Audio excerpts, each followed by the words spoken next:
ng vibrate and cellphone sa loob ng bulsa ni Leah. Hindi niya kailangan tingnan para malaman kung sino iyon. Iisa lang naman ang taong may lakas ng loob na gultsin ang pagoda niyang kaluluwa sa ganitong oras, ang dating asawa niya. Dahan-dahan niyang kinuha ang telepono, nanginginig ang mga kamay dahil sa pagod at lamig. Bumuhos ang malakas na uan at ang pagong niyang may butas ay halos wala ng silbi. Basa ang kanyang uniforme, nanunuot ang ginaw hanggang sa kanyang mga buto. Isang mensahe mula kay Marco. Leah, kailangan ko ng pera. May sakit si mama. Huwag kang magkunwaring walang pakialam. Napabuntong hininga si Leah. Isang malalim at mabigat na hininga na tila naglalaman ng lahat ng pagod sa buong mundo. May sakit na naman ang biyenan niya. O iyon ang palaging dahilan ni Marco.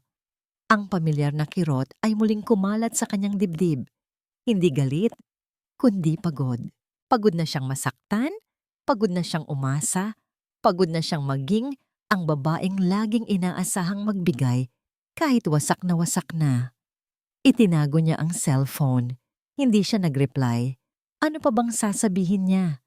Na ang sahod niya bilang isang waitress ay kulang pa para sa upa ng kanilang maliit na apartment at sa pag-aaral ng anak nilang si Gio, na halos isang buwan na siyang hindi bumibili ng kahit anong para sa sarili niya. Wala namang pakialam si Marco. Sumilong siya sa isang coffee shop na puno ng tao. Ang amoy ng kape at tinapay ay tila isang yakap na panandaliang nagpatigil sa kanyang panginginig. Sa loob, maingay at magulo. Mga estudyanteng nagtatawanan, mga empleyadong nag-uusap tungkol sa trabaho, mga magkasintahang magkahawak ang kamay. Bawat isa ay may sariling mundo. At sa lahat ng mundong yon, pakiramdam ni Leah ay hindi siya kabilang. Nakahanap siya ng isang maliit na bakanteng mesa sa sulok, sapat lang para sa isang tao. Umupo siya, ipinatong ang basang payong sa sahig at ipinikit ang mga mata. Kahit 5 minuto lang, 5 minutong kapayapaan. Ngunit kahit sa pagpikit, ang mga salita sa text message ay sumasayaw sa kanyang isipan. Nang imulat niya ang kanyang mga mata, isang tanawin ang pumukaw sa kanyang atensyon. Isang batang babae. Siguro ay mga 12 taong gulang. Dahan-dahan itong naglalakad. Bahagyang hinihila ang isang paa. Isang artipisyal na binti. Sa bawat hakbang, tila nag-iingat ito. Ang mga mata ay puno ng pag-asa habang naghahanap ng mauupuan. Lumapit ito sa isang mesa kung saan may isang babaeng nagbabasa ng libro. Tita, pwede po bang makiupo? Tanong ng bata. Mahina ang boses. Umiling lang ang babae, ni hindi man lang inaalis ang tingin sa kanyang libro. Nagpatuloy ang bata. Lumapit ito sa isa pang grupo ng mga kabataan. Bago pa man ito makapagsalita, inilipat ng isang lalaki ang kanyang bag sa bakanteng upuan. Isang malinaw na mensahe, hindi ka pwedeng umupo dito. Nakita ni Leah ang unti-unting pagbagsak ng mga balikat ng bata. Ang pag-asa sa mga mata nito ay napalitan ng pamilyar na kalungkutan. Isang kalungkutan na alam ni Leah. Ang bata ay naglalakad na ngayon palapit sa kanyang direksyon, nakayuko, tila handa ng sumuko at umalis na lang. Dumaan ito sa tabi mismo ng kanyang mesa. Ineng, tawag ni Leah. Hindi na nag-isip pa. Tumingala ang bata. Ang mga mata ay nagtataka. Dito ka na umupo, sabi ni Leah. Sabay hila sa bakanting upuan sa kanyang tapat. Ngumiti siya. Isang nangiting pilit pero totoo. May kasama ka ba? Umiling ang bata. Wala po, tita. Umupo ito ng marahan. Maingat na inilagay ang maliit na bag sa kanyang kandungan. Salamat po. Walang anuman, sagot ni Leah. Inabot niya ang isang ensaymada mula sa kanyang paper bag, ang nag-iisa niyang merienda na sana ay pasalubong niya kay Gio. Gutom ka ba? Heto, sayo na lang. Nag-alinlangan ang bata, ngunit nang makita ang sinseridad sa mga mata ni Leah, Dahan-dahan niya itong tinanggap. Salamat po talaga, tita. Sa unang pagkakataon mula nang pumasok siya sa coffee shop, gumaan ang pakiramdam ni Leah. Sa pagbibigay ng isang maliit na piraso ng kanyang sarili, tila nabawasan ang bigat na kanyang dinadala. Hindi niya namalayan, isang lalaki mula sa kabilang mesa ang nakamasid sa kanila. Isang lalaking may seryosong mukha pero may maamong mga mata na kanina pa palihim na nag-aalala para sa batang babae. Tumayo ang lalaki, may dalang isang baso ng mainit na tsokolate. Inilapag niya ito sa mesa nila. Para sa kanya, sabi ng lalaki. Ang boses ay kalmado at malalim. Tumango ito sa bata. Mukhang kailangan niya ng pampainit. Nagkatinginan sila ni Leah. Isang sandali ng hindi inaasahang pag-unawa. Isang sandali kung saan tatlong estranghero, isang pagod na ina, isang tahimik na ama, at isang batang sugatan ay naging isang pamilya sa isang maliit na mesa sa gitna ng ulan. Ngunit ang kapayapaan ay madaling mabasag. Biglang bumukas ng malakas ang pinto ng coffee shop. Lumikha ng ingay na pumutol sa lahat ng tawanan at usapan. Lahat ng mga mata ay napalingon. Isang babaeng nakasuot ng mamahaling damit ang pumasok. Ang mukha ay puno ng galit. Ang mga mata nitong parang lawin ay mabilis na ginala ang buong lugar. At huminto ito nang makita ang kanilang mesa. Huminto ito nang makita ang bata. Naglakad ito papalapit. Mabilis at galit ang bawat hakbang. Huminto ito sa harap mismo ni Leah. Itinuro nito si Leah. Nanginginig ang daliri sa galit. At sa harap ng lahat ng tao sa loob ng coffee shop, sumigaw ito. Magnanakaw! Anong ginagawa mo sa pamangkin ko? Napatayo si Miguel. Ang init ng tsokolating hawak niya kanina ay napalitan ng malamig na kuryente na gumapang sa kanyang likod. Ang lahat ng ingay sa paligid ay tila humina. At ang tanging naririnig niya ay ang matinis na sigaw ng babaeng kararating lang. Magnanakaw. Nakita niya ang biglaang pagkawala ng kulay sa mukha ni Leah. Ang mga mata nito, na kanina lang ay puno ng kabaitan, ngayon ay salamin ng purong gulat at takot. Ang bata, si Kyla, ay napahikbi at mabilis na kumapit sa braso ni Leah, na para bang ito ang tanging ligtas na lugar sa buong mundo. Sino ang babaeng ito? At bakit ganito na lang ang galit niya? Teka muna, ma'am, sabi ni Miguel. Humakbang siya papalapit sa mesa. Ginawang harang ang sarili sa pagitan ng babae at ni Leah. Nagkakamali po yata kayo. Tumingin sa kanya ang babae, mula ulo hanggang paa, na may halong paghamak. At sino ka naman? Huwag kang makialam dito. Tinatangay ng babaeng yan ang pamangkin ko. Kanina pa po kami rito. Mahinahon, ngunit matatag na paliwanag ni Miguel. Nakita ko po ang lahat. Walang ginagawang masama ang babae. Sa katunayan, tinulungan pa nga niya ang bata na makahanap ng upuan. Ngumisi ang babae. Isang ngising hindi umabot sa kanyang mga mata. Ganyan ang estilo nila. Magkukunwaring mabait para makuha ang tiwala ng bata. Marahil ay kasabwat ka niya. Nagsimula ng magbulungan ang mga tao sa paligid. Ang mga tingin na kanina ay puno ng awa para kay Kyla ay napalitan na ngayon ng pagdududa na nakatutok kay Leah. Hindi po totoo yan. Halos pabulong na sabi ni Leah. Nanginginig ang boses. Niyakap niya si Kyla na lalong humigpit ang kapit sa kanya. Hindi ko po maintindihan. Pero habang tinititigan niya ang umiiyak na bata, may kung anong kumurot sa dibdib ni Miguel. Isang pamilyar na pakiramdam na hindi niya maintindihan. Tila nakita na niya ang mga matang iyon dati, sa isang panahong puno ng kalituhan at sakit. Kyla, halika rito kay Tita Marisa mo. Sabi ng babae, pilit na pinapalambing ang boses, ngunit bakas pa rin ang galit. Inilahad niya ang kanyang kamay. Umiling-iling si Kyla, ibinaon ang mukha sa tagiliran ni Leah. Ayoko po, siya si Tita Leah ko. Ang eksena ay lalong nagdulot ng gulo. May tumawag na ng pulis. Hindi nagtagal, 2 unipormadong opisyal ang pumasok sa coffee shop. Agad na nilapitan ni Marisa ang mga pulis. Ang galit sa kanyang muka ay biglang napalitan ng mga buffet luha. "Salamat, sir. At dumating kayo," humihikbing sabi ni Marisa. "Ilang araw ko nang hinahanap ang pamangkin ko at nakita ko lang siya rito kasama ng babaeng ito. Tingnan ninyo, ayaw nang bitawan ng bata. Siguro ay kung ano na ang ipinakain o sinabi niya sa pamangkin ko. Ang galing niyang umarte. Napaniwala niya ang halos lahat. Nakita ni Miguel kung paano tumingin ang mga pulis kay Leah.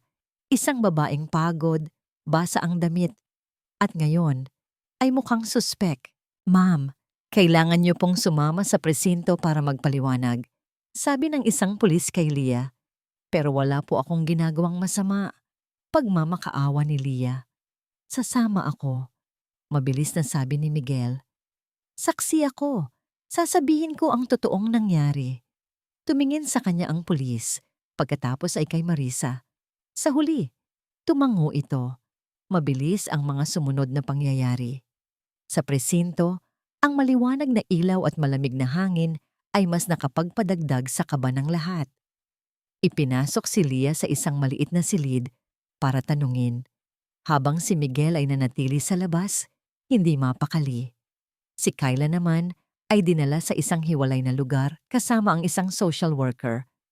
Pagkalipas ng halos 1 oras, lumabas si Leah kasama ang pulis, mas lalong namumutla. Kasunod nila si Marisa, na ngayon ay kalmado na at may ngiti ng tagumpay sa kanyang mga labi. At doon, isang lalaking naka-Amerikana at may dalang mamahaling briefcase ang sumalubong kay Marisa, ang abogado niya. "Sir, narito na po ang lahat ng papeles na magpapatunay na si Miss Marisa Davila ang legal na guardian ni Kyla," sabi ng abogado. Sabay buklat ng isang makapal na folder. Inilatag niya sa mesa ang isang dokumento. May mga pirma, notaryo, at isang opisyal na selyo mula sa korte. Tumingin si Miguel kay Leah.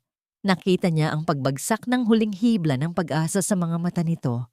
Ang papel na yon ay hindi lang isang dokumento. Iyon ay isang pader. Isang pader na biglang itinayo sa pagitan niya at ng katotohanan. Isang pader na nagpapatunay na sa mundong ito, ang isang kasinungalingan ay maaaring magmukhang totoo kung isusuot mo ito ng tama. Walang salitang namagitan sa kanila ni Miguel habang naglalakbay pa uwi. Siya ang nagbayad ng piyansa. Siya ang matiyagang naghintay. At siya ang sumama sa kanya sa masikip na jeep. Tinitiyak na ligtas siyang makakauwi. Walang tanong, walang panghuhusga. Isang tahimik na presensya lamang na nagsisilbing manipis na sinulid na pumipigil kay Leah mula sa tuluyang pagguho. Nang makarating sila sa eskinita ng kanilang apartment, doon lang siya nagsalita. "Salamat, Miguel," sabi niya. Ang boses ay pagod at halos walang tunog. "Hindi ko alam kung paano kita mababayaran." "Huwag mo nang isipin yon," sagot ni Miguel. "Ang mahalaga, nakalabas ka na. Magpahinga ka na, Leah." Tumango lang si Leah at nagmamadaling pumasok sa gusali. Dala-dala ang bigat ng kahihiyan. Bawat hakbang paakyat sa hagdanan ay isang pakikibaka. Pagbukas niya ng pinto, isang maliit na figura ang sumalubong sa kanya. Ang kanyang anak na si Gio, 8 taong gulang. "Nay!" Sigaw nito, sabay yakap sa kanyang mga binti. "Saan po kayo galing?" Sabi po ni Aling Nena, kinuha daw po kayo ng pulis. Napapikit si Leah. Ang tsismis, mas mabilis pa sa kidlat. Lumuhod siya para magpantay sila ng kanyang anak. Hinaplos niya ang buhok nito. "May hindi lang pagkakaunawaan, anak, pero okay na si nanay." "Totoo po bang kinuha ninyo yung batang babae?" tanong ni Gio. Ang mga mata ay puno ng pagkalito na sinasaksak ang puso ni Leah. Umiling siya at naramdaman niya ang pag-init ng kanyang mga mata. "Hindi, anak. Hindi totoo yon. Tumulong lang si nanay." Pinilit niyang ngumiti. "Huwag kang maniwala sa sinasabi ng iba, okay? Kay nanay ka lang maniwala." Tumango si Gio. Ngunit nakita ni Leah ang anino-no ng pagdududa sa mukha nito. At iyon ang pinakamasakit sa lahat. Gabi na nang may kumatok sa kanilang pinto. Nag-aalangan man ay binuksan niya ito. Si Miguel. May dala itong 2 paper bag mula sa isang sikat na fast food chain. Alam kong hindi ka pa kumakain, sabi nito, bahagyang nahihiya. Para sa inyo ng anak mo. Naku Miguel, nag-abala ka pa, sabi ni Leah. Gustuhin man niyang tumanggi ay hindi niya magawa. Amoy pa lang ng pritong manok ay kumakalam na ang sikmura niya. Hindi pa nga pala sila naghahapunan. Pinapasok niya ito. Tahimik silang kumain 3 sa maliit na mesa. Nagkwento si Gio tungkol sa kanyang mga laruan. Si Miguel ay matiyagang nakikinig. At si Leah sa unang pagkakataon, sa buong araw, ay nakaramdam ng bahagyang kapayapaan. Nang matulog na si Gio, nagpresenta si Miguel na tulungan siyang magligpit. Dinala nila ang kanilang mga tasa ng kape sa maliit na balkonahe, isang espasyong sapat lang para sa 2 tao. Natanaw ang kumukutitap na mga ilaw ng Maynila. Kumusta ka na? Tanong ni Miguel. Nagkibit balikat si Leah. Eto pagod. Natatakot. Inamin niya. Natatakot ako para kay Gio. Ayokong maranasan niyang kutsain dahil sa isang bagay na hindi ko naman ginawa. Hindi nagsalita si Miguel. Hinayaan lang niya siyang magpatuloy. Iniwan na kami ng tatay niya. Biglang sabi ni Leah. Hindi niya alam kung bakit niya yun sinasabi sa isang taong halos ngayon niya lang nakilala. Sumama sa ibang babae. Simula noon, ako na lang ang bumubuhay sa kanya. Nagtatrabaho ako gabi't araw para lang masigurong may kinabukasan siya. Tapos ito ang mangyayari. Isang iglap lang, guguho ang lahat dahil sa isang kasinungalingan. Isang butil ng luha ang pumatak mula sa kanyang mata. Mabilis niya itong pinunasan. Naiintindihan ko ang pakiramdam na mag-isa, mahinang sabi ni Miguel, nakatingin sa malayo. May mga anak ka rin, di ba? Tanong ni Leah. Tumango si Miguel. 2, isang lalaki at isang babae. Ang asawa mo, nasaan siya? Nagkaroon ng isang mahabang katahimikan. Akala ni Leah ay hindi na ito sasagot. Patay na ang asawa ko, sabi ni Miguel. At sa simpleng mga salitang yon, naramdaman ni Leah ang bigat ng kalungkutang dinadala ng lalaki. Ilang taon na rin, napatingin si Leah sa kanya. Sa ilalim ng madilim na ilaw ng gabi, nakita niya ang mga guhit ng sakit sa kanyang mukha. Isang sakit na pilit niyang tinatago sa likod ng kanyang tahimik na anyo. 2 sugatang kaluluwa, pinagtagpo ng isang hindi inaasahang pangyayari. Nang paalis na si Miguel, huminto ito sa may pintuan. Leah, tawag niya. Lumingon si Leah. Hindi ka nag-iisa, Leah. Nandito ako. At sa mga salitang iyon, isang maliit na hibla ng pag-asa ang nagsimulang tumubo sa pagod niyang puso. Kinabukasan, pumasok si Leah sa trabaho na may bagong determinasyon. Kailangan niyang maging matatag para kay Gio. Ngunit pagdating niya sa restaurant, agad siyang tinawag ng kanyang manager sa opisina. Ang mukha nito ay seryoso at hindi maipinta. Leah, kailangan mong makita ito, sabi ng manager. Inabot sa kanya ang isang tablet. Nasa screen ang isang article mula sa isang sikat na online news site. At sa itaas, nakasulat sa malalaking letra ang isang pamagat na bumasag sa lahat ng pag-asang binuo niya kagabi. At sa ilalim nito, isang malinaw na litrato. Ang litrato niya, kuha mula sa CCTV ng coffee shop habang nakaupo sa tapat ni Kyla. Isang nag-aalab na galit ang kumulo sa loob ni Miguel nang ipakita sa kanya ni Leah ang article sa cellphone. Ang mga salita ay tila mga laso na maingat na inayos para wasakin ang pagkatao ni Leah. Hindi kilalang source. Hinala ng pamilya. Posibleng motibo ay pera. Bawat parirala ay isang patalim na tumatarak sa reputasyon ng isang babaeng wala namang ibang ginawa kundi magpakita ng kabutihan. Kailangan kong gawin ang isang bagay. sabi niya kay Leah sa telepono. Ang boses ay matigas at puno ng determinasyon. Miguel, wag na, sagot ni Leah. Baka sa boses ang pagkatalo. Nasuspend na ako sa trabaho. Ayokong madamay ka palalo dito. Huli na para dyan, Leah. Damay na ako dito simula pa lang, mariing sabi ni Miguel. At hindi ako papayag na manalo ang kasinungalingan. Pagkatapos ng tawag, agad na kumilos si Miguel. May mga bagay mula sa kanyang nakaraan na matagal na niyang tinalikuran, mga koneksyon na pilit niyang kinalimutan. Ngunit ngayon, kailangan niya ang mga ito. Ang una niyang tinawagan ay si Attorney David Reyes, isang dati niyang kaibigan sa kolehiyo na ngayon ay isa ng mahusay na abogado. Dave, kailangan ko ng tulong mo, sabi ni Miguel, diretsahan at walang paligoy-ligoy. Migs, napatawag ka? Akala ko ay nagtatago ka na sa mundo. Biro ni Dave, ngunit naging seryoso ang boses nito nang marinig ang tono ni Miguel. Ano ang problema? Ikinuwento ni Miguel ang lahat, mula sa eksena sa coffee shop hanggang sa online article. Marisa de Villa, pag-uulit ni Dave sa pangalan. Pamilyar sa akin ang apelyidong yan. Bigating pamilya. Pero teka, may hindi tama. Bakit ngayon lang siya lumitaw kung talagang matagal nang nawawala ang bata? Iyon din ang tanong ko, sabi ni Miguel. Dave, pwede mo bang alamin ang lahat ng makakaya mo tungkol sa kanya? Lalo na ang tungkol sa pagiging legal guardian niya kay Kyla. Sige, ako na ang bahala, sagot ni Dave. Pero Migs, mag-ingat ka. Kung talagang mayaman at makapangyarihan ang babaeng ito, gagawin niya ang lahat para protektahan ang sarili niya. Habang naghihintay ng balita mula kay Dave, si Miguel naman ay nagsimula ng sarili niyang investigasyon. Ginamit niya ang kanyang kaalaman sa research para halongkatin ang internet. Hinanap niya ang anumang impormasyon tungkol kay Kyla.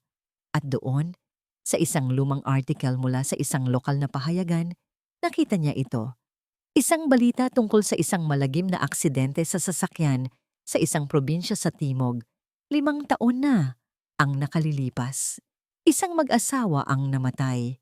Ang kanilang nag-iisang anak na babae, 5 taong gulang noon, ay himalang nakaligtas, ngunit malubhang nasugatan at kinailangang putulin ang isang binti. Ang pangalan ng bata, Micaela Kyla Alonso. Napahinto sa paghinga si Miguel Alonso. Kapareho ng apelyido niya. Isang coincidence lang ba? Habang tinititigan niya ang lumang litrato ng mag-asawang namatay, isang malamig na kilabot ang gumapang sa kanyang buong katawan. Ang mukha ng ama ni Kyla. Pamilyar ito. Kasabay nito, tumawag si Dave. Migs, may nakuha na ako, sabi nito. Seryoso ang boses. Ang court order na nagtatalaga kay Marisa bilang guardian ni Kyla ay bago lang. Inilabas ito 2 linggo lang ang nakakaraan. At alam mo ba kung bakit? Dahil may isang malaking trust fund na nakapangalan kay Kyla mula sa kanyang mga lolo't lola. Magiging available iyon kapag nag-18 ang bata o kung mapupunta sa isang legal guardian. Pera, bulong ni Miguel. Pera ang motibo niya. May mas malala pa, Migs, pagpapatuloy ni Dave. Tiningnan ko ang report ng aksidente na ikinamatay ng mga magulang ni Kyla. May nakalagay doon, may isa pang sasakyang sangkot sa insidente. Isang hit and run. Parang binuhusan ng nagyayelong tubig si Miguel. Pero ang pinakanakakagulat ay ang petsa at lugar ng aksidente. Sabi ni Dave. Sinabi ni Dave ang petsa at ang pangalan ng highway. Bumagsak ang cellphone mula sa kamay ni Miguel. Ang petsang yon. Ang lugar na yon. Hindi niya makakalimutan ang mga yon habang nabubuhay siya. Mabilis niyang binuksan ang isang lumang baul sa ilalim ng kanyang kama. Kinuha niya ang isang album ng mga litrato. At doon, sa isang kupas ng larawan, nakita niya ang kanyang yumaong asawa. Nakangiti. Sa likod nito ay may nakasulat na petsa at lugar. Ang petsa ng kanilang wedding anniversary trip, ang lugar kung saan sila nag-celebrate, ang parehong lugar kung saan nangyari ang aksidente. At sa isa pang litrato, Isang family picture kasama ang pamilya ng kanyang asawa. Nakatayo sa tabi ng kanyang asawa ang pinsan nito, ang ama ni Kyla. Hindi ito coincidence. Ang ama ni Kyla ay pinsan ng kanyang asawa. Noong araw na yon, pauwi na sila mula sa kanilang anniversary trip nang masangkot sila sa isang aksidente. Isang aksidente kung saan namatay ang kanyang asawa. Isang aksidente na pilit niyang binaon sa limot. At sa report na binabasa niya ngayon, may isang maliit na detalye na nakasulat sa pinakailalim na bahagi. Isang detalyeng hindi niya napansin noon sa sobrang pagluluksa. Isang hindi kilalang babae ang nakitang papalayo mula sa sasakyan ng mga biktima bago pa man dumating ang mga awtoridad. Ang sahig na kinatatayuan ni Miguel ay tila naging malambot na putik. Ang pangalan ng highway, ang PETSA.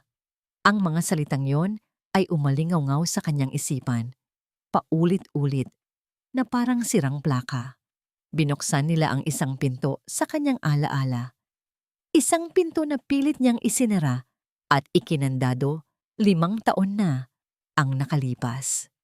Bigla, ang tahimik na silid ay napuno ng mga tunog mula sa nakaraan. Ang nakabibinging tunog ng pumapalyang preno, ang malakas na pagbangga ng metal sa metal, at ang huling sigaw ng kanyang asawa, si Clara. Bumalik ang lahat. Ang gabi ay madilim, bumubuhos ang ulan katulad ng gabing iyon sa coffee shop. Masaya sila ni Clara. Pauwi mula sa kanilang anniversary dinner. Nagtatawanan sila. Nagkukulitan. Nang biglang isang sasakyan mula sa kabilang linya ang nawalan ng kontrol, umikot, at diretsyong sumalpok sa kanila. Ang mga sumunod na sandali ay malabo at magulo. Ang imoy ng nasusunog na guma. Ang sakit sa kanyang ulo. Nang imulat niya ang mga mata, nakita niya si Clara sa tabi niya. Walang malay, duguan. Sa labas, ang isa pang sasakyan ay wasak at nagsisimula ng umusok. Tulong! Isang mahinang boses ng lalaki mula sa kabilang sasakyan. Sinubukan ni Miguel na lumabas. Clara, gumising ka! Sigaw niya, pero walang sagot. Kailangan niyang ilabas ang asawa niya. Kailangan niyang humingi ng tulong. Habang kinakalas niya ang seatbelt ni Clara, nakita niya ito. Isang anino ng babae mula sa driver's seat ng kabilang sasakyan ang gumapang palabas. Sugatan ito, ngunit nakatayo. Nakita niyang lumingon ito sa sarili nitong sasakyan kung saan may mga iyak ng bata at ungol ng lalaki. At pagkatapos ay tumingin ito sa paligid, sa madilim na kalsada. At sa halip na tumulong, tumakbo ito. Tumakbo papalayo sa dilim. Iniwan ang lahat. Nailabas ni Miguel si Clara mula sa kanilang sasakyan. Isinandal niya ito sa puno. Babalikan niya sana ang mga tao sa kabilang kotse. Ngunit huli na ang lahat. Biglang nagliyab ang sasakyan. Isang pagsabog na yumanig sa buong paligid at nagpadilim sa kanyang paningin. Ngayon, sa kanyang silid, napaluhod si Miguel. Ang hangin ay tila naubos sa kanyang baga. Ang bigat ng kasalanan na 5 taon niyang kinimkim ay bumalik. Mas mabigat pa kaysa dati. Kasalanan niya. Kung mas mabilis lang sana siya. At doon niya naunawaan ang lahat. Ang babaeng tumakbo ay si Marisa. Siya ang nagmamaneho. Siya ang may kasalanan. Siya ang pumatay sa mga magulang ni Kyla. Siya ang pumatay sa asawa niya. At iniwan niya ang duguan at naulilang si Kyla sa gitna ng naglalagablab na impyerno. Gumuho ang mundo ni Miguel. Ang galit ay umakyat mula sa kanyang sikmura, isang dalisay at nag-aapoy na galit para kay Marisa. Hindi lang ito tungkol sa pera. Ito ay pagtatakip sa isang karumal-dumal na krimen. Tumingin siya sa litrato ni Kyla na nasa article. Ngayon, malinaw na ang lahat. Ang mga mata ng bata. Iyon ang mga mata ng ama nito, ang pinsan ng kanyang asawa, na nakita niyang nakangiti sa mga lumang litrato ng pamilya. Isang lalaking hindi niya nailigtas. Nanginginig ang mga kamay, Dinampot niya ang kanyang cellphone. Kailangan niyang sabihin kay Leah. Kailangan nitong malaman ang katotohanan. Leah, sabi niya nang sagutin nito ang tawag. Nanginginig ang kanyang boses sa halo-halong emosyon. Leah, kailangan nating magkita. Ngayon din. Miguel, anong nangyayari? Ayos ka lang ba? Nag-aalalang tanong ni Leah. Tungkol ito sa aksidente. Sabi ni Miguel, hirap na hirap bigkasin ang mga salita. Alam ko na kung ano talaga ang nangyari. Bago pa man makasagot si Leah, isang tawag ang pumasok sa kabilang linya. Isang numero na hindi niya kilala. Dahil sa kung anong kutob, sinagot niya ito. Hello, si Mr. Miguel Alonso po ba ito? Tanong ng isang formal na boses sa kabilang linya. Ako po si Mrs. Santos, isang social worker. Oo po, ako nga po, sagot ni Miguel. Tumatawag po ako para ipaalam sa inyo bilang isa sa mga saksi sa kaso ni Kyla Alonso na naglabas na po ng desisyon ang korte. Base sa mga dokumentong isinumite ni Miss Marisa De Villa at sa mga paratang laban kay Miss Leah Ramos, ibinigay po ang temporary custody ni Kyla kay Miss De Villa. Nanlamig ang buong katawan ni Miguel. Ano? Paanong? Ipatutupad po ang utos ngayon din. Pagpapatuloy ng social worker, walang emosyon sa boses. Susunduin si Kyla mula sa shelter sa loob ng 1 oras. Hindi maaari.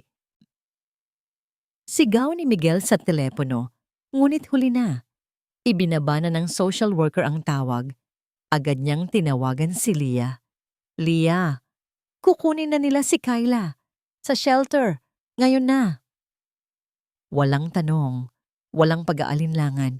Narinig lang niya ang mabilis na paghinga ni Leah sa kabilang linya. Pupunta ako dyan. Hindi na nag-aksaya ng panahon si Miguel. Kinuha niya ang susi ng kanyang motor at pinalipad ito sa kalsada ng Maynila. Ang bawat pulang ilaw sa trapiko ay tila isang kaaway. Bawat segundong lumilipas ay parang 1 oras na ninanakaw mula sa kanila, mula kay Kyla. Nang marating niya ang shelter, isang government-run na institusyon para sa mga bata, naroon na si Leah sa labas ng gate, namumutla at balisa. Tumakbo ito palapit sa kanya. Miguel, anong gagawin natin? Tanong ni Leah, ang boses ay basag na. Papasok tayo, magpapaliwanag tayo. Sabi ni Miguel, kahit na alam niyang halos imposible ang kanilang laban. Papel, dokumento, iyon ang batas. At hawak ni Marisa ang lahat ng iyon. Mabilis silang pumasok sa loob. Sinalubong sila ng isang security guard. Pasensya na po sir, ma'am. Hindi po kayo pwedeng pumasok. May isinasagawang proseso sa loob, sabi nito. Kailangan naming makita si Kyla. Pagpupumilit ni Leah. Kasabay nito, bumukas ang pinto ng opisina sa loob. Lumabas si Mrs. Santos, ang social worker, kasama ang isang babaeng nakangiti, si Marisa. At sa likod nila, hawak ni Marisa sa braso, ay si Kyla. Umiiyak ang bata. Ang maliliit nitong hikbi ay tumatagos sa puso ni Leah. Tita Leah, Kuya Miguel, sigaw ni Kyla. Sinusubukang kumawala sa pagkakahawak ni Marisa. Tumakbo si Leah palapit ngunit hinarang siya ng guard. Ma'am, bawal po. Kyla! Sigaw ni Leah pabalik. Ang luhang kanina pa niya pinipigilan ay bumuhos na. Anak, huwag kang mag-alala. Babalikan ka namin. Tumingin si Marisa sa kanila. Isang malamig at mapanuyang nangiti ang gumuhit sa kanyang mga labi. Isang nangiti ng absolutong tagumpay. Iyon ang huling nakita nila bago nito kinaladkad si Kyla palabas sa kabilang pinto, patungo sa isang itim at mamahaling sasakyan na naghihintay sa labas. Nakita nila sa salamin ng bintana kung paano ipinasok si Kyla sa loob. Nagpupumiglas ito. Idinikit nito ang kanyang maliit na palad sa salamin. Ang mga mata ay nakatitig kay Leah, puno ng takot at pagmamakaawa. At habang dahan-dahang umaandar palayo ang sasakyan, ang imahe ni Kyla na umiyak sa bintana ay tila isang kutsilyong dahan-dahang ibinabaon sa dibdib ni Leah. Nang mawala na sa paningin ang sasakyan, nawalan na rin ng lakas ang mga tuhod ni Leah. Napaupo siya sa sahig ng pasilyo, ang katawan ay nanginginig sa bawat hikbi. Tapos na, natalo sila. Lumapit si Miguel at lumuhod sa tabi niya. Wala siyang masabi. Anong sasabihin niya? Na magiging maayos ang lahat? Isa iyong kasinungalingan. Inilagay niya ang kanyang kamay sa balikat ni Leah. Naramdaman niya ang panginginig nito. Kasalanan ko lahat to. Bulong ni Leah sa pagitan ng kanyang mga iyak. Kung hindi ko na lang sana siya pinansin sa coffee shop. Kung hindi na lang sana ako naging pabida. Hindi sana siya mapupunta sa ganito. Ako ang may kasalanan. Ang bawat salita ay puno ng sakit at pagsisisi. Niyakap siya ni Miguel. Isang yakap na mahigpit na para bang sinusubukan niyang saluhin ang lahat ng piraso ng nabasag na puso ni Leah. Hinayaan niya itong umiyak sa kanyang balikat. At sa gitna ng kanilang kawalan ng pag-asa, sa sahig ng isang malamig na gusali ng gobyerno, habang ang huling sinag ng pag-asa ay tila tuluyan ng naglaho, ibinulong ni Miguel ang katotohanang bigla niyang naalala, ang katotohanang magbabago sa lahat. Hindi mo kasalanan, Leah, sabi niya. Ang boses ay basag, ngunit puno ng isang bagong, nakakatakot na kalinawan. Kasalanan niya. Humiwalay ng bahagya si Leah at tumingin sa kanya. Ang mukha ay basang-basa ng luha. Ang mga mata ay nagtatanong. Siya ang pumatay sa mga magulang ni Kyla. Huminga ng malalim si Miguel. At sa wakas, sinabi niya ang mga salitang matagal na niyang ibinaon. At sa asawa ko. Ang mga salita ni Miguel ay lumapag sa pandinig ni Leah na parang bomba. At sa asawa ko. Huminto ang kanyang pag-iyak. Tumingala siya kay Miguel, sinusubukang intindihin ang bigat ng kanyang sinabi. Ang gulat ay dahan-dahang pumalit sa sakit na nararamdaman niya. Anong ibig mong sabihin? Tanong niya. Halos hindi makilala ang sariling boses. Dinala siya ni Miguel sa isang maliit na karinderya sa tapat ng shelter. Doon, sa ilalim ng malamlam na ilaw ng isang nag-iisang bumbilya, ikinuwento ni Miguel ang lahat. Ang tungkol sa aksidente, ang tungkol sa kanyang asawa, ang tungkol sa babaeng tumakbo, ang tungkol sa pagiging magpinsan ng asawa niya at ng ama ni Kyla. Bawat detalye ay tila isang piraso ng isang masalimuot na puzzle na ngayon ay nabubuo sa isipan ni Leah. Ang lahat ng galit at pagmamadali ni Marisa. Hindi lang iyon dahil sa pera. Iyon ay dahil sa takot. Takot na mabuking ang kanyang madilim na sikreto. Nang matapos si Miguel magkwento, isang mabigat na katahimikan ang bumalot sa kanila. Nakayuko si Miguel, ang mga kamay ay magkasalikop sa ibabaw ng mesa, ang mga balikat ay pasan-pasan, ang bigat ng 5 taong pagluluksa at pagkakasala. Hinawakan ni Leah ang kanyang kamay. Nag-angat ng tingin si Miguel. Ang mga mata ay puno ng sakit. Dapat ay may ginawa ako, Leah. Dapat ay nailigtas ko sila. Umiling si Leah.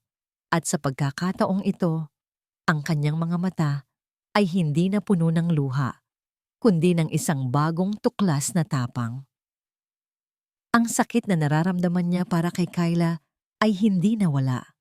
Ngunit ngayon, may kasama na itong determinasyon. Hindi na lang ito laban para sa isang bata. Laban na ito para sa hustisya. Hindi mo kasalanan, Miguel, mariin niyang sabi. Biktima ka rin. At ngayon, 2 na tayong lalaban. Ang kanyang mga salita, simple ngunit puno ng paninindigan, ay tila isang mitsyang nagsindi ng apoy sa loob ni Miguel. Ang apoy na matagal nang namatay dahil sa kalungkutan ay muling nag-alab. Ano ang plano natin? Tanong ni Miguel. Kailangan natin ng ebidensya, sagot ni Leah. Isang bagay na mas matibay kaysa sa mga papeles niya. Isang bagay na hindi niya kayang bayaran o itago. Kinabukasan, sinimulan nila ang kanilang paghahanap. Ang una nilang pinuntahan ay ang lugar kung saan nangyari ang aksidente. Isang malayo at madilim na bahagi ng highway. Walang nakuhang CCTV footage noon. at kakaunti ang mga nakatira sa lugar. Ngunit umaasa silang baka may maalala si Miguel. Anumang maliit na detalye. Walang nangyari. Ang lugar ay nagdulot lang ng masakit na alaala kay Miguel. Bumalik sila sa Maynila. Halos wala ng pag-asa. Kung meron lang sanang nakakita. Bulong ni Lia habang tinitingnan nila ang mga lumang dokumento ng kaso. Biglang may naalala si Lia. Ang ospital, sabi niya. Dinala si Kyla sa isang pampublikong ospital sa probinsya pagkatapos ng aksidente. Siguradong may mga records doon. May mga nurse, mga doktor na nag-asikaso sa kanya. Iyon ay isang malayong posibilidad, ngunit yun na lang ang meron sila. Kinabukasan, nagbus sila papunta sa probinsya. Ang ospital ay luma at abala. Nagtanong-tanong sila sa information desk, ngunit wala nang nakakaalala sa isang kaso na 5 taon na ang nakalipas. Nang pauwi na sila, halos handa nang sumuko. Isang matandang nurse na nagwawalis sa pasilyo ang nakarinig sa kanilang usapan. Si Kyla ba ang pangalan ng batang iyon? Tanong ng nurse. Ang batang naputulan ng binti. Sabay silang napalingon ni Miguel. Opo, siya nga po. Sabi ni Lia, puno ng pag-asa. Ako ang isa sa mga nag-alaga sa kanya noon. Sabi ng nurse, ang pangalan niya ay Aling Flora. Hindi ko makakalimutan ang batang yon. Napakatapang niya. Nagbuntong hininga ito. At hindi ko rin makakalimutan ang babaeng nagpakilalang tita niya. Si Marisa de Villa po ba? Tanong ni Miguel. Tumango si Aling Flora. Siya nga. Dumating siya isang araw pagkatapos ng aksidente. Nagulat kami. Akala namin ay walang kaanak ang bata. Pero kakaiba siya. Hindi man lang niya niyakap o kinausap si Kyla. Tiningnan lang niya mula sa malayo na para bang takot na takot. Tapos, kinausap niya ang doktor at bigla na lang siyang umalis. Hindi na siya bumalik. May napansin pa po ba kayong kakaiba sa kanya? Tanong ni Lia. Nag-isip si Aling Flora ng malalim.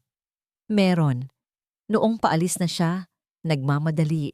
May nahulog siya sa bulsa niya malapit sa nurse's station. Isang maliit na bagay. Tinawag ko siya, pero hindi na siya lumingon. Ano po yung nahulog niya? Tanong ni Miguel. Biglang tumibok ng mabilis ang kanyang puso. Hindi ko alam kung ano yon. Isang lighter yata. Silver. Itinago ko lang sa lost and found. Baka sakaling balikan niya. Sabi ni Aling Flora. Teka, kukunin ko. Palagay ko ay naroon pa rin yon. Walang kumukuha ng mga gamit doon. Pumasok si Aling Flora sa isang maliit na opisina. Pagbalik niya, may dala siyang isang maliit na plastic bag. Sa loob nito ay isang makintab na silver lighter. Inabot niya ito kay Miguel. Nang hawakan ni Miguel ang lighter, isang pamilyar na bigat at lamig ang kanyang naramdaman. Dahan-dahan niya itong inikot. At sa ilalim nito, nakaukit sa maliliit na letra ang 2 initial. Hindi MDV para kay Marisa de Villa. Ang nakaukit ay MA Miguel Alonzo. Ito ang silver lighter na regalo sa kanya ni Clara noong una nilang anniversary.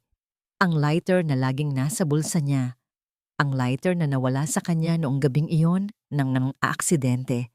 Marahil ay nahulog habang sinusubukan niyang iligtas ang kanyang asawa. At sa isang iglap, naunawaan ni Miguel ang demonyong plano ni Marisa. Kinuha niya ang lighter mula sa lugar ng aksidente, hindi para isauli, kundi para itago. Isang piraso ng ebidensya.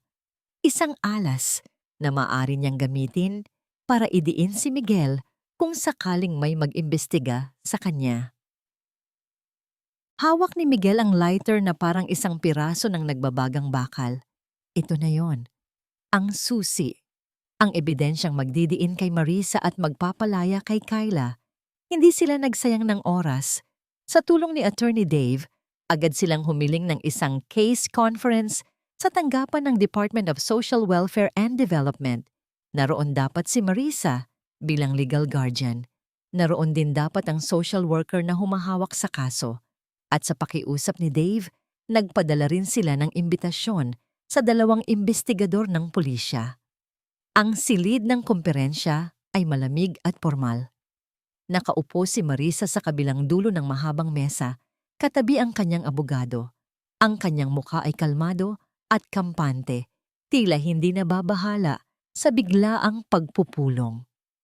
Pumasok sina Lia at Miguel, kasama si Attorney Dave at si Aling Flora, ang nurse. Sa pagkakita ni Marisa kay Aling Flora, isang mabilis na kislap ng gulat ang dumaan sa kanyang mga mata, ngunit agad din niya itong itinago sa likod ng isang ngiti. Ano ang ibig sabihin ng lahat ng ito? Tanong ni Marisa. Ang boses ay puno ng pagkairita. Mayroon ba kayong bagong akusasyon laban sa akin? Dahil kung wala, sinasayang ninyo lang ang oras ko.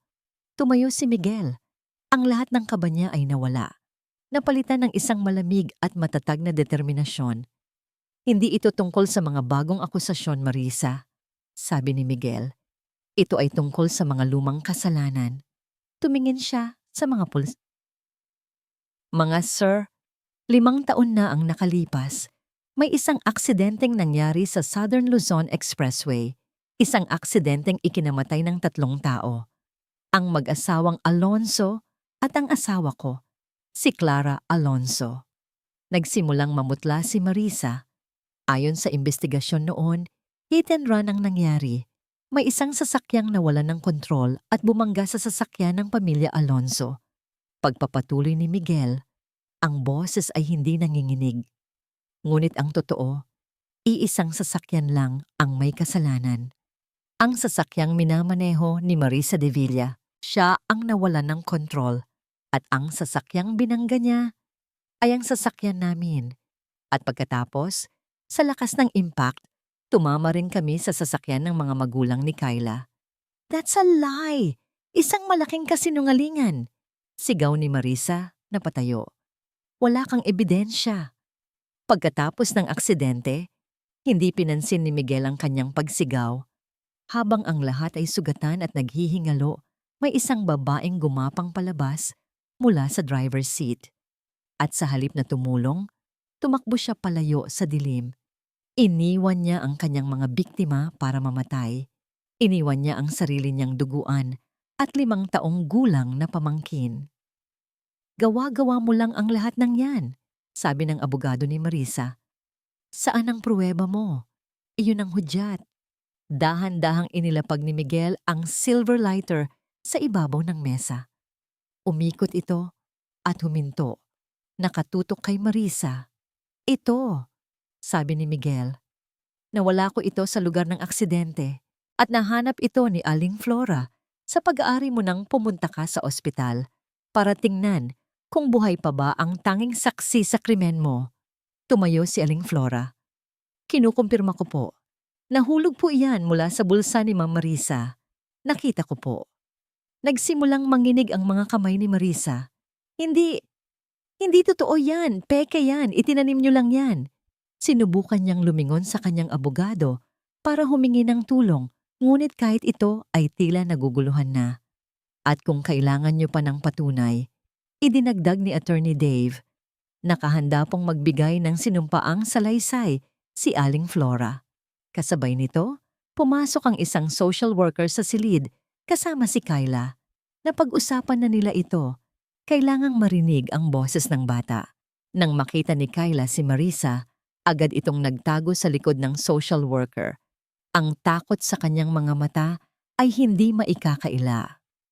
Kyla, mahinang tanong ni Lia. Naaalala mo ba ang gabi ng aksidente? Tumango ang bata, nanginginig. Sino ang kasama mo sa kotse? Si Mama, si Papa, at si Tita Marisa, bulong ni Kyla. Isang malakas na, hindi, ang kumawala mula sa bibig ni Marisa, para siyang isang hayop na nasukol, at sa gitna ng kaguluhan, nang ang mga pulis ay nagsimula, nang tumayo para lapitan siya, ginawa ni Marisa ang kanyang huling, desperadong galaw. Itinuro niya ang pinto. Kung babagsak ako, isasama kita. Sigaw niya. Ang boses ay puno ng kamandag. May ebidensya ako na siya ang nagmamaneho. Bumukas ang pinto. At isang lalaki ang pumasok. Nakayuko, hindi makatingin ng diretso. Isang lalaking kilalang-kilala ni Leah, ang dati niyang asawa, si Marco. Napatigil ang lahat sa silid. Ang atensyon ay biglang nabaling mula kay Marisa patungo sa lalaking kararating lang. Si Leah ay parang napakuan sa kanyang kinauupuan. Anong ginagawa ni Marco dito? Paanong nasangkot ang dating asawa niya sa gulo na ito? Ang isipan niya ay naglakbay pabalik sa mga text message sa palaging paghingi nito ng pera. Marco? Bulong ni Leah. Puno ng hindi makapaniwalang sakit. Ngumiti si Marisa. Isang ngiti ng isang taong alam na may hawak pa siyang huling baraha. Siya. Sasabihin niya sa inyo ang totoo. Siya ang kasama ko noong gabing iyon. Pasahero lang ako. Siya ang nagmamaneho. Nagtaas ng tingin si Marco. Tumingin siya kay Leah. Ang mga mata ay puno ng pagsisisi at takot. Leah, patawarin mo ako. Kailangan ko ng pera. May utang ako. Binayaran niya ako para sabihing ako ang... Hindi na niya natapos ang kanyang sasabihin. Huli na ang lahat para dyan, Miss De Villa. Sabi ng isa sa mga investigador. Ang boses ay kalmado, ngunit may bigat. Naglakad ang pulis papunta sa isang TV screen na nasa gilid ng silid. May isinaksak siyang USB.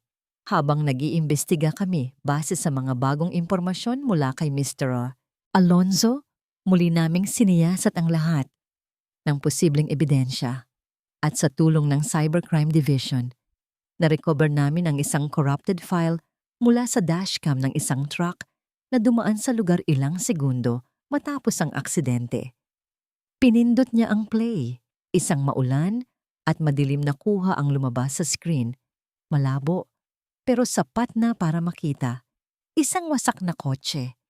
At mula sa driver's side nito, isang babaeng gumagapang palabas. Ang babae ay sugatan, humihingal, at puno ng takot. Tumingin ito sa paligid. At pagkatapos ay tumakbo. Walang duda. Si Marisa De Villa. Ang katahimikan sa silid ay nakabibingi. Ang tanging maririnig ay ang mabilis na paghinga ni Marisa. Ang kulay ay tuluyang nawala sa kanyang muka. Wala nang kasinungalingan. Wala nang matataguan. Ang video ang huling pako sa kanyang kabaong. Dahan-dahang lumapit ang dalawang pulis sa kanya. Miss Marisa De Villa, inaaresto ka namin para sa mga kasong reckless imprudence resulting in multiple homicides at perjury. Hindi na siya pumalag. Para siyang isang manikang nawalan ng tali. Habang kinakabitan siya ng posas, ang kanyang mga mata ay nakatitig sa kawalan, talunan at wasak. Ang kanyang dating asawa naman, si Marco, ay sinabihan ding sumama sa presinto para sa karagdagang investigasyon sa attempted obstruction of justice. Nang ilabas na sila ng silid, ang tensyon ay dahan-dahang nawala. Napalitan ng isang mabigat ngunit mapagpalayang katahimikan. Sa gitna ng lahat ng iyon, ang tanging mahalaga na lang ay ang maliit na figura na nakatayo sa tabi ng social worker. Si Kyla. Dahan-dahang lumapit si Leah. Lumuhod siya sa harap ng bata. Walang salita. Inilahad lang niya ang kanyang mga braso. Agad na tumakbo si Kyla at yumakap ng mahigpit kay Leah. Ang mga hikbi na kanina ay puno ng takot ay napalitan na ngayon ng mga hikbi ng ginhawa. Isinubsob niya ang kanyang mukha sa balikat ni Leah na para bang doon lang sa buong mundo siya tunay na ligtas. Lumapit si Miguel at ipinatong ang kanyang kamay sa likod ng dalawa. Dahan-dahang hinahaplos ang buhok ni Kyla. Tatlo sila. Isang bilog ng mga bisig. Isang bilog ng mga sirang pusong nagsisimula ng maghilom. Hindi sila perpekto. Bawat isa ay may dalang sariling peklat, sariling sakit. Ngunit sa sandaling iyon, sa yakap na iyon, sila ay buo. Sila ay isang pamilya. Bago umalis, hinarap ni Leah si Marco sa huling pagkakataon. Walang galit sa kanyang mga mata, tanging awa. Tapos na ako sa'yo, Marco, sabi niya. At sa mga salitang yon, naramdaman niya ang pagputol sa huling tali na nag-uugnay sa kanya sa isang masakit na nakaraan. Makalipas ang ilang linggo, habang inaayos ang mga legal na proseso, tinawag sila ni Attorney Dave para sa isang balita. Habang nakakulong si Marisa at hindi pa tapos ang kaso, paliwanag ng abogado, kailangan ni Kyla ng isang temporary guardian, isang pamilya na mag-aaruga sa kanya habang hinihintay ang final adoption process. Tumingin ang abogado kay Kyla na ngayon ay masigla na at katabi ni Leah. Ngumiti ito. Ang korte, sa rekomendasyon ng DSWD, ay nagtatanong kung kanino niya gustong pansamantalang manirahan. Lahat ng mga mata sa silid ay napunta kay Kyla. Ang buong mundo nila ay tila huminto, naghihintay sa sagot ng isang batang minsang tinanggihan ng lahat. Ngumiti si Kyla, isang ngiting matamis at walang pag-aalinlangan. Tumingin siya kay Leah, pagkatapos ay kay Miguel. Kinuha niya ang mga kamay nilang dalawa at pinagsama ang mga ito. Sa kanila po, sabi niya sa abogado, ang boses ay maliit, ngunit puno ng katiyakan. Kina Tita Leah at Kuya Miguel, kasi po, sila ang pamilya ko. 6 na buwan ang lumipas. Ang dating maingay at magulong apartment ni Leah ay napalitan ng isang maliit, ngunit maaliwalas na bahay na may hardin. Isang bahay na inupahan nilang dalawa ni Miguel. Isang bahay na puno ng tawanan sa halip na mga buntong hininga. Ang amoy ng sinangag at pritong itlog ang gumising kay Leah. Paglabas niya ng kwarto, nakita niya si Miguel sa kusina. Suot ang isang best dad ever na apron habang tinuturuan si Gio kung paano magbaliktad ng pancake. Sa mesa, si Kyla naman ay maingat na nag-aayos ng mga plato. Ang kanyang artipisyal na binti ay hindi nahadlang sa kanyang masiglang pagkilos. Good morning, Mama Leah, bati ni Kyla. Sabay takbo para yumakap sa kanya. Nay, tingnan ninyo, sigaw ni Gio. Ako ang nagluto niyan. Lumapit si Miguel at hinalikan siya sa noo. Good morning, mahal, bulong nito. Ang salitang iyon, mahal, ay nagpapadala pa rin ng matamis na kilig sa buong katawan ni Leah. Ang buhay ay simple, ngunit ito ay masaya, tunay na masaya. Nagtayo si Leah ng isang maliit na karinderya malapit sa kanilang bahay, gamit ang tulong pinansyal na inialok sa kanya ng isang foundation para sa mga biktima ng inhustisya. Si Miguel naman ay nagpatuloy sa kanyang trabaho bilang isang freelance architect, ngunit ngayon, palagi na siyang umuuwi ng maaga. Si Marisa ay napatunayang nagkasala at ngayon ay pinagdurusahan ang kanyang mga krimen sa kulungan. Si Marco ay hindi na kailanman nagparamdam. Ang mga anino ng nakaraan ay naroon pa rin, ngunit hindi na sila nakakatakot. Sila ay mga paalala na lamang ng isang mahirap na paglalakbay na nagdala sa kanila sa isang magandang destinasyon. Isang hapon, dinala nila ang mga bata sa baywalk para manood ng paglubog ng araw. Habang ang 3 bata, ang 2 anak ni Miguel at si Gio, ay masayang naghahabulan kasama si Kyla. Naupo sina Leah at Miguel sa isang bench, magkahawak kamay. Ang kalangitan ng Maynila ay nag-aapoy sa mga kulay kahel, rosas at lila. Isang perpektong tanawin. Naalala mo ba noong una tayong magkita? Tanong ni Leah, isinandal ang ulo sa balikat ni Miguel. Paano ko makakalimutan? Sagot ni Miguel. Ang babaeng pagod na pagod, pero handang ibigay ang huling piraso ng tinapay niya para sa isang batang hindi niya kilala. Tumingin sila kay Kyla.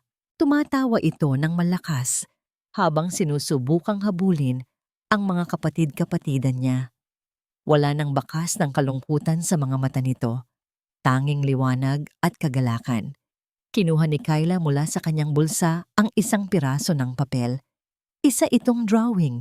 Ipinakita niya ito sa kanila. Isang larawan ng 6 na tao na magkakahawak kamay sa ilalim ng isang bahaghari. 2 matanda at 4 na bata. Sa ibaba, nakasulat sa sulat kamay ng isang bata ang mga salitang, Ang aking pamilya. Naramdaman ni Leah ang pag-init ng kanyang mga mata, mga luha ng pasasalamat. Hinigpitan ni Miguel ang hawak sa kanyang kamay. Tumingin ito sa kanya. Ang mga mata ay sumasalamin sa nagbabagang kulay ng papalubog na araw. Alam mo, sabi ni Miguel, ang boses ay puno ng emosyon. Minsan, ang buong mundo ay nagsasabi ng hindi sa isang tao, paulit-ulit, hanggang sa maniwala na siyang wala na talagang lugar para sa kanya. Tumingin siya kay Kyla. Pagkatapos ay ibinalik niya ang tingin kay Leah. Binigyan mo siya ng oo, Leah, sabi niya. Binigyan mo siya ng oo na ipinagkait ng buong mundo. Isang upuan lang, isang oo lang, at binago mo ang lahat. Hindi na kailangan pa ng mga salita. Dahan-dahang inilapit ni Miguel ang kanyang mukha at hinalikan si Leah. Isang halik na hindi nagmamadali. Isang halik na nagsasabi ng lahat, ng pasasalamat, ng paghanga, at ng isang pag-ibig na ipinanganak mula sa mga durog na piraso. Isang pag-ibig na naghilom at isang pag-ibig na ngayon ay buo. Sa harap ng magandang paglubog ng araw sa Manila Bay, isang bagong pamilya ang nabuo. Hindi mula sa dugo, kundi mula sa pagpili. Isang pamilya na nagsimula sa isang upuang ibinahagi at isang pusong naglakas loob na muling magtiwala at magmahal.